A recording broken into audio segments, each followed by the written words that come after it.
Hello friends, welcome to Endeavour Immigration. आज की इस वीडियो में मैं बात करने जा रहा हूँ उन डॉक्यूमेंट्स को लेके। अगर आप वो अपनी विजिटर वीज़ा एप्लीकेशन में लगा देते हैं तो आपका जो है वीज़ा रिफ्यूज़ नहीं होगा। तो वीडियो को शुरू करें इससे पहले अगर आप हमारे चैनल पे फर्स्ट टाइम विजिट कर रहे हैं तो प्लीज़ डू सब्सक्राइब और चैनल। इसके अलावा वीडियो को अपने फ्रेंड्स के साथ शेयर भी ज़रूर कीजिए।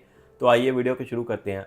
तो गाइस, जब भी आप अपना विजिटर वीज़ा अप्लाई करते हैं या अपने एजेंट से अपना विजिटर वीज़ा अप्लाई करते हैं तो मोस्टली क्या होता है कि आप जो है सिर्फ जेनरिक डॉक्यूमेंट्स लगा देते हैं। जेनरिक डॉक्यूमेंट्स कौन से होते हैं, जैसे कि सैलरी सर्टिफिकेट हो गया या पे स्लिप्स होगी, इसके अलावा एक्सपीरियंस सर्टिफिकेट हो गया या जॉब कंफर्मेशन होगी या जॉब एनओसी होगी, और इसके अलावा इनकम टैक्स रिटर्न्स लगा देते हैं without proper computation of income. तो ये सारे डॉक्यूमेंट्स लगाने से जो है वीज़ा नहीं आता। आपको अपने इन डॉक्यूमेंट्स के साथ जो है बाकी एम्प्लॉयमेंट और फाइनेंशियल के जो डॉक्यूमेंट्स मेन लगाने होते हैं जिससे आपकी फ़ाइल स्ट्रॉन्ग होती है, उनके ऊपर भी ध्यान रखना होता है। क्योंकि ये जो डॉक्यूमेंट्स है, ये वाले डॉक्यूमेंट्स जो हैं बहुत ही ईजी हैं, ईजिली प्रिपेयर हो जाते हैं, हर कोई इनको जो है प्रिपेयर कर लेता है। लेकिन वीज़ा ऑफिसर जो है वो एक्सपेक्ट करते हैं कि आप जो है अपने इन डॉक्यूमेंट्स के साथ जो है क्रेडिबल प्रूफ्स भी दें अपनी एम्प्लॉयमेंट के, जैसे हो चाहे वो कोई जॉब है चाहे बिजनेस है। तो आपको किन किन डॉक्यूमेंट्स का ध्यान रखना है कि जो आप अटैच करें जिससे आपकी जो है वीज़ा रिफ्यूज़ल ना आए। तो मैं बात कर लेता हूँ जॉब प्रोफाइल वालों की, जो जॉब करते हैं तो उनको क्या क्या डॉक्यूमेंट्स लगाने हैं। सबसे पहले तो इनकम टैक्स रिटर्न जो आपने लगानी है, वो जो इनकम टैक्स है आपकी आपकी अर्नड सैलरी से या अदर इनकम से जो है मैच होनी चाहिए। अर्नड सैलरी का मतलब कि अगर आपकी सैलरी 80,000 पर मंथ आ रही है तो आपकी इनकम टैक्स रिटर्न्स भी 9,60,000 की जो है सैलरी से होनी चाहिए। और उसके अलावा जो आपकी अदर इनकम आ जाती है जैसे इंटरेस्ट या डिविडेंड से, वो भी उसमें जो है मेंशन होनी चाहिए, जो आपकी इनकम टैक्स रिटर्न्स है उसके कंप्यूटेशन के फॉर्म में। तो ये चीज़ें अगर आप लगाएंगे तो आपकी जो है फाइल स्ट्रॉन्ग हो जाएगी। इसके बाद हम कर लेते हैं बात सैलरी क्रेडिट्स की। तो जो आप अपनी पे स्लिप्स अटैच करते हैं या सैलरी स्लिप्स अटैच करते हैं उसके साथ जो है आपको अपनी सैलरी क्रेडिट की जो है बैंक स्टेटमेंट भी अटैच करनी होती है कि पर मंथ जो है आपको इतनी सैलरी आ रही है। सो तीसरा डॉक्यूमेंट जो होता है वो मेन होता है फॉर्म 16 या TDS फॉर्म्स या AIS फॉर्म्स।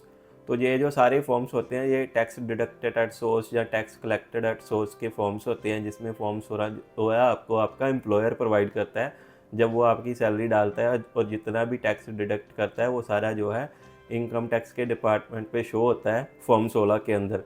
तो इसको जो है ऑस्ट्रेलिया में टैक्स विद हेल्ड के फॉर्म्स भी बोलते हैं।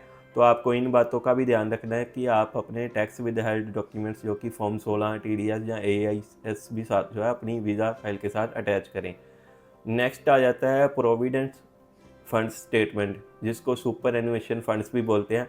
अगर आप कोई 80-90,000 की जॉब कर रहे हैं तो आपका एम्प्लॉयर आपको PF भी पे करता होगा, तो आपको अपनी जो है PF की जो है स्टेटमेंट उसको या उसका जो कंसोलिडेटेड बैंक बैलेंस सर्टिफिकेट है, ये दोनों चीज़ों को जो है साथ में अटैच करना चाहिए, ताकि जो है आप अपनी एम्प्लॉयमेंट जो दिखा सकें कि आपके ये जो है क्रेडिबल प्रूफ्स हैं, आपकी जो है जेन्युइन एम्प्लॉयमेंट है, आपने कोई भी जो है फेक डॉक्यूमेंट नहीं प्रिपेयर किया हुआ। इसके अलावा भी आप कुछ डॉक्यूमेंट्स और अपनी एम्प्लॉयमेंट के लगा सकते हैं, जिसमें से कोई एम्प्लॉयर हेल्थ इंश्योरेंस के कार्ड्स आ जाते हैं या दूसरी चीज़ें आ जाती है, तो इससे जो है आपकी फ़ाइल स्ट्रॉन्ग हो जाती है। तो अब हम बात कर लेते हैं बिजनेस प्रोफाइल वालों की, जहाँ जो है सेल्फ एम्प्लॉयड प्रोफाइल वालों की।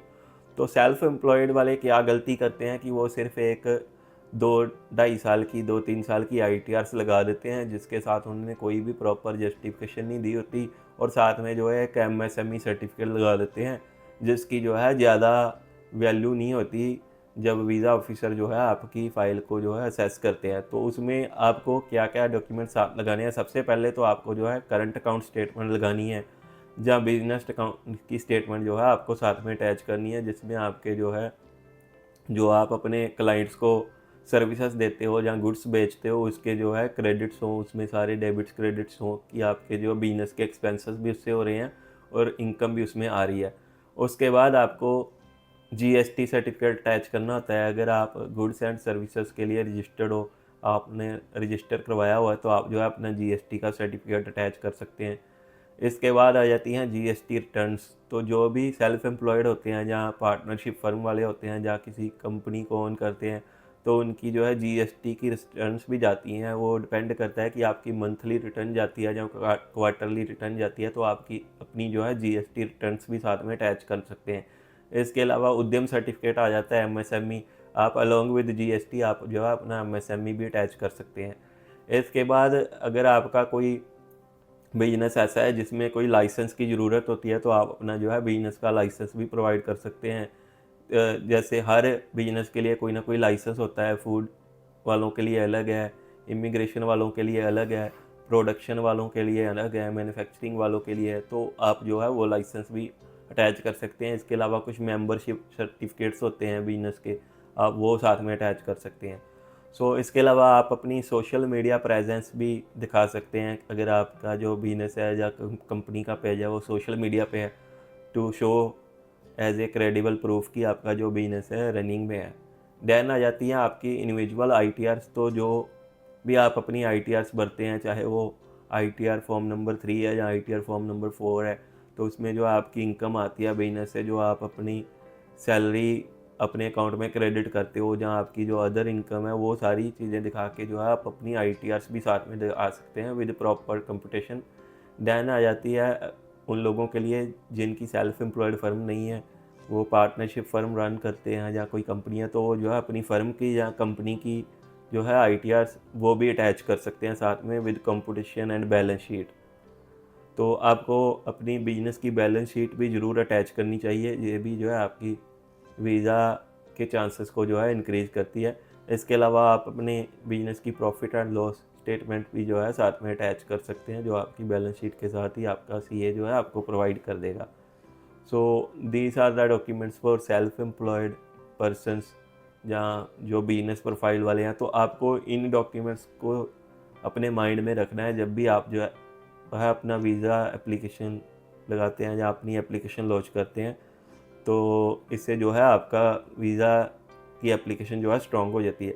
और आपको एक और बात का ध्यान रखना है कि अगर आप अपना वीज़ा जो है कंबाइंड में लगा रहे हैं अपने स्पाउस के साथ, तो जो भी स्पाउस की स्ट्रॉन्ग एम्प्लॉयमेंट है, आपको उसको ही जो है मेन एप्लीकेंट बनाना चाहिए, specially for Canada file and New Zealand file, जिसमें जो है मेन जो प्राइमरी एप्लीकेंट होता है वीज़ा ऑफिसर्स, उनके जो है डॉक्यूमेंट्स ज़्यादा चेक करते हैं। अगर न्यूजीलैंड की हम फाइल लगाते हैं तो हस्बैंड या वाइफ में से एक बंदा अगर कोई अनएम्प्लॉयड भी है तो स्टिल न्यूजीलैंड जो है वीज़ा दे देता है, उनके स्पाउस की प्रोफाइल पे जो है प्राइमरी एप्लीकेंट होता है।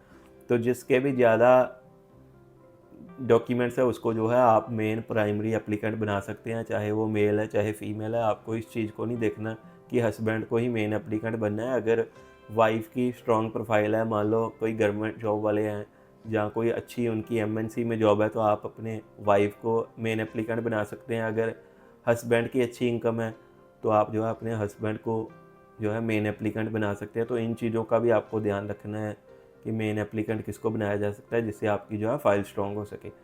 So that's it for this video today. I hope कि आपको वीडियो पसंद आया होगा। ऐसी ही और वीडियोस के लिए हमारे चैनल को सब्सक्राइब कीजिए।